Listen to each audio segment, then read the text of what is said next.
तो दोस्तों, महाभारत की आज 13वीं कथा के बारे में बताएंगे, जो कि दुर्योधन को पांडवों ने कैसे बचाया। तो इस वीडियो को जरूर ध्यान से देखें। साथ ही आप लोग चैनल को सब्सक्राइब नहीं करते तो चैनल को सब्सक्राइब जरूर करें। गंधमादन पर्वत स्थित कुबेर के महल में 4 वर्ष व्यतीत करने के पश्चात पांडवगण ने वहां से प्रस्थान किया और मार्ग में अनेक वनों में रुकते रुकाते स्थान स्थान पर अपने शौर्य और पराक्रम से दुष्टों का दमन करते ऋषियों और ब्राह्मणों की सत्संग का लाभ उठाते हुए द्वैतवन पहुँचे और वहीं रहकर वनवास का शेष समय व्यतीत करने लगे। अब तक वनवास के 11 वर्ष पूर्ण हो चुके थे। पांडवों के द्वैतवन में होने की सूचना दुर्योधन तथा उसकी दुष्ट मंडली दुशासन, शकुनी, कर्ण आदि को मिली। वे एक बार फिर वहां जाकर पांडवों को मार डालने की योजना बनाने लगे। संयोगवश उन दिनों कौरवों की गौ संपत्ति द्वैतवन में ही थी। अपनी गौ संपत्ति अंकेक्षण, निरीक्षण आदि करने के बहाने दुर्योधन ने धृतराष्ट्र से द्वैतवन जाने की अनुमति प्राप्त कर लिया। इस प्रकार दुर्योधन और उसकी दुष्ट मंडली ने अपनी एक विशाल सेना के साथ द्वैतवन में पहुंचकर वहां अपना डेरा डाल दिया। वे अपना राजसी ठाट बाट का प्रदर्शन कर पांडवों को जलाना भी चाहते थे, इसलिए बहुमूल्य वस्त्राभूषणों से सुसज्जित राजमहिलाओं को भी उन्होंने अपने साथ रख लिया था।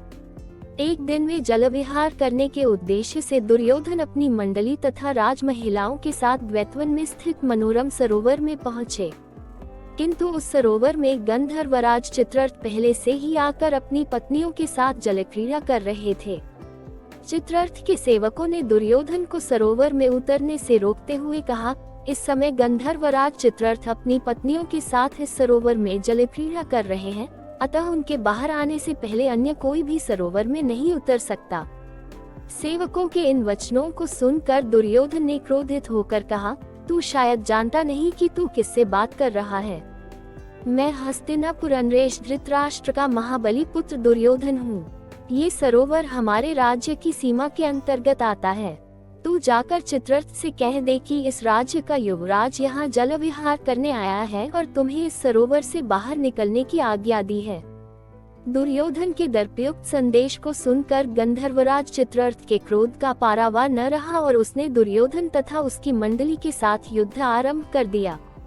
दुर्योधन के साथी और सेना कुछ समय तक तो युद्ध करते रहे, किंतु चित्ररथ को अधिक बलवान पाकर वे सभी दुर्योधन एवं राजमहिलाओं को वहीं छोड़कर भाग खड़े हुए।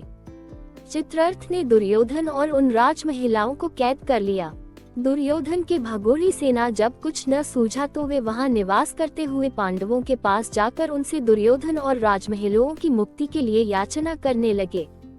उनकी याचना सुनकर भीमसेन ने प्रसन्न होकर युधिष्ठिर से कहा, बड़े भैया दुर्योधन अपने राजसी वैभव का हमारे सामने प्रदर्शन करने यहाँ आया था। गंधर्वों ने दुर्योधन की दुर्दशा करके हमारे हित का काम किया है। आप कदापि उसे मत छुड़ाना। इस पर युधिष्ठिर बोले, भैया भीम, ये लोग हमारी शरण में आए हैं और शरण में आए लोगों की रक्षा करना क्षत्रियों का धर्म होता है। फिर दुष्ट स्वभाव का होने के बाद भी दुर्योधन आखिर हमारा भाई ही है।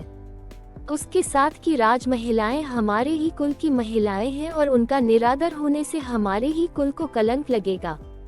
इसलिए उचित यही है कि तुम और अर्जुन जाकर उनकी रक्षा करो। अपने बड़े भाई की आज्ञा मानकर भीम और अर्जुन ने सरोवर के पास जाकर चित्ररथ को युद्ध के लिए ललकारा। उनकी ललकार सुनकर चित्ररथ क्रोधित होने के बजाय मुस्कुराते हुए अर्जुन के पास आए और बोले, हे पार्थ, मैं तो तुम्हारा सखा ही हूँ। वास्तव में दुष्ट दुर्योधन अपनी सेना के साथ तुम लोगों का वध करने के लिए यहाँ आया था। देवराज इंद्र को इस बात की सूचना मिल चुकी थी, इसलिए उन्होंने मुझे यहाँ भेजा था। हे सखा, नीति कहती है कि ऐसे दुष्टों को कभी क्षमा नहीं करना चाहिए, किंतु अपने बड़े भ्राता की आज्ञा मानकर यदि तुम दुर्योधन को छुड़ाना ही चाहते हो तो लो, मैं इसे तथा इसके साथ की राजमहिलाओं को अभी छोड़ देता हूँ। इतना कहकर चित्ररथ ने दुर्योधन सहित समस्त कैदियों को मुक्त कर दिया। वे सभी वहाँ से धर्मराज युधिष्ठिर के पास आए। ग्लानि से भरे दुर्योधन ने युधिष्ठिर को प्रणाम किया और लज्जा से सिर झुकाए अपने नगर की ओर चल दिया। तो दोस्तों, कैसा लगा आपको हमारा वीडियो? आशा करते हैं सभी को पसंद आया होगा। अगर पसंद आया तो हमारे वीडियो को लाइक करें, शेयर करें, साथ ही चैनल को सब्सक्राइब जरूर करें।